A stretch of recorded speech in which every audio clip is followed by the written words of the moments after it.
Right, okay sir. ఇదే విషయంపై మరొకసారి మధు గారి దగ్గరికి వెళ్దాం. మధు గారు ఇప్పుడు ప్రస్తుతం ఏదైతే మన రవీందర్ గారు ఏదైతే చెప్తున్నారో ఖచ్చితంగా చింతపండు నవీన్ కుమార్ గారు ఒక పార్టీ స్థాపించబోతున్నారు, త్వరలోనే ఒక ముఖం ఒక చిత్రం రాబోతుంది అందరు ముంగట అని చెప్తున్నారు. ఆ విషయంలో అందరూ ఏ పార్టీలలో బీసీ వర్గానికి సంబంధించిన వారు ఉన్నారో వారందరూ ఒకతాటిపై ఇప్పుడు చింతపండు నవీన్ కుమార్ ఏదైతే పార్టీ స్థాపించబోతున్నారో ఆ గొడుగు కింద అందరు వస్తారని చెప్తున్నారు. దీన్ని మీరు ఏకీభవిస్తారా, దాన్ని ఇలా విశ్లేషిస్తారండి?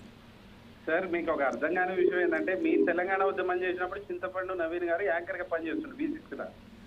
ఆయన కింద మేము ఎట్లా పనిచేస్తామండి? బహుజన సమాజ్వాదీ పార్టీ అంటే కాన్సీరామ్ లాంటోడు బలహీన వర్గాలకు సంబంధించి ఉత్తరప్రదేశ్ లో తీసుకొచ్చిండ్రు. అదొక పార్టీ అంటే నమ్మశక్యంగా ఉంటది. ఈ బ్లాక్ మెయిల్ రాజకీయాలు చేసేతో మాకు అవసరం లేదు. సరే, వాళ్ళ పార్టీని మేము వ్యక్తిగతంగా ఏం విమర్శించట్లేదు, కానీ మీరు నన్ను వ్యక్తిగతంగా అడిగితే కాబట్టి మాకు అవసరం లేదు. నేను అడుగుతానేనండి, నాది కాదు క్వశ్చన్ అది. రవీందర్ గారు మీకు అడిగారు అంటే రవీందర్ గారు చెప్పారు ఏంటంటే అందరు వస్తారు అని చెప్పారు. యూనివర్సిటీలో పిహెచ్డి చదువుకున్నాము, తెలంగాణ ఉద్యమంలో 40 రోజులు చెంచులు కూడా జైల్లో ఉన్నాము. మా నేపథ్యము, మా సామర్థ్యం కేసీఆర్ గారు లాంటి వాళ్ళ దగ్గర శిక్షణ తరగతులు చేసి మేము తెలంగాణ ఉద్యమ ప్రాణాలకు తెగించి పోరాటంలో బలహీన వర్గాలకు సంబంధించి కాన్సీరామ్ గారి తర్వాత ఆ స్థాయిలో ఇంకొకరు ఆలోచించగలుగుతారు అనేది అయితే మేము నమ్మశక్యం కాదు. కానీ ఊసరవెల్లిలాగా ఇన్ని పార్టీలు మారినటువంటి వ్యక్తులతో బీసీలు ఎంతవరకు అవుతారనేది కూడా మనం చూసుకోవాల్సినటువంటి సందర్భం వచ్చింది అనేది మాత్రం మన బీసీ వర్గాలకి ఇప్పటికే ఏళ్ల తరబడి ఆర్కిష్టన్న లాంటి వాళ్ళు సాధించలేంది, గతంలో ఎస్సీల కోసం మనకిష్టన్న సాధించలేనటువంటి అంశాలు వాళ్ళు ఏళ్ల తరబడి వాళ్ళ జీతాలు త్యాగం చేశారు. మరి బలహీన వర్గాలకు సంబంధించి వీళ్ళు తీసుకునే నిర్ణయాలపైన బీసీలు మరొకసారి రాజకీయ భూస్థాపితం కాకుండా ఆలోచించుకునే విధానం మన వర్గానికి మన నాయకత్వం అనుకుంటారని కోరుతున్నా. ఇంకొక మాట కూడా మిత్రుడు అంటుండు, మన ఆర్ఎస్ఎస్ సంబంధించి కవిత 10 ఏళ్ళు ఏం చేసిందని అడుగుతున్నారు. నేను చెప్తున్నా, వాళ్ళకి ఎప్పుడైనా అధికార పక్షంలో ఉన్నప్పుడు కొన్ని కట్టుబాట్లు ఉంటాయి, వాళ్ళకి చేయడానికి కొన్ని ఒక గీట్రాయి ఉంటుంది. కానీ ప్రతిపక్షంలో ఉన్నప్పుడు ఏ వర్గ పక్షానైనా కొట్లాడేటువంటి రైట్ ఉంటుంది. తెలంగాణ రాష్ట్రం కొత్తగా వచ్చిన తర్వాత రాజకీయ అస్థిరత మీద నీళ్లు నిధులు నియామకాలు అనే అంశాల మీదనే కేసీఆర్ గారు 4 ఏళ్లు పోరాటం చేయడం జరిగింది.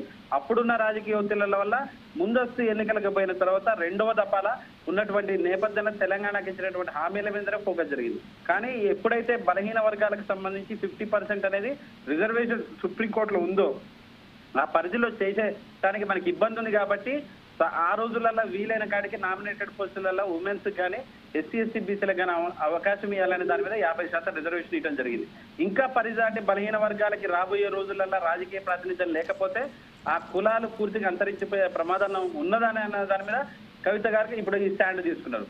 దీనివల్ల ఇప్పుడు అధికారంలో ఉన్నటువంటి బీజేపీ ఇవ్వాల్సినటువంటి 42% డిక్లరేషన్ మీద ఇంప్లిమెంట్ చేయాల్సినటువంటి పార్లమెంట్ లో చట్టం చేయాల్సినటువంటి బీజేపీ అధికారంలో ఉండి అధికారం లేనటువంటి కవిత గారి గురించి బీఆర్ఎస్ పార్టీ గురించి మాట్లాడటం ఏందనేది నాకు అర్థం కావట్లేదు. ఇక్కడ కాంగ్రెస్ పార్టీ అధికారంలో ఉంది, సెంట్రల్ లో బీజేపీ అధికారంలో ఉంది. ఈ 2 పార్టీలకు సంబంధించిన నాయకులు ఇక్కడ ఉన్నారు.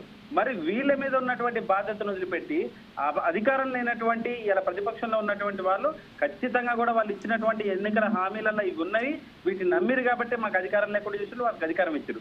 మరి దీన్ని ఖచ్చితంగా ఇంప్లిమెంట్ చేయాల్సిన బాధ్యత అధికార పార్టీల మీద ఉంటది. కాబట్టి ఈ నాయకులు, మన నాయకులు కూడా వాళ్ళ మీద స్థితి చేయకుండా లేనటువంటి కవిత గారి మీద, కవిత గారి జాగృతి మీద, కవిత గారికి కేసీఆర్ గారికి ఉన్నటువంటి కుటుంబాల మనస్పర్ధల మీద వీళ్ళకి అత్యుత్సాహం చూపించాల్సినటువంటి అవసరం లేదు. మీరు సిస్టమ్ మీద పనిచేయండి.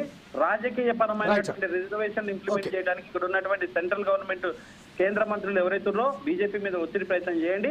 మాతో పాటు అధికార పార్టీకి ఉన్నటువంటి కాంగ్రెస్ పార్టీ కూడా బీసీ వర్గాలకు కలిసి వస్తుందంటే చరిత్రలో ఎప్పుడూ లేని విధంగా మనకు ఒక వర్గాలకి చేసుకునే అవకాశం ఉంది. కాబట్టి అందరం కలిసికట్టుగా బలహీన వర్గాలను ఒకసారి నిలబెట్టుకుని చరిత్రను నిలబడిపోతాం. కాబట్టి వ్యక్తిగత దూషణలు చేసుకుని ఒకళ్ళ మీద ఒకళ్ళ బురద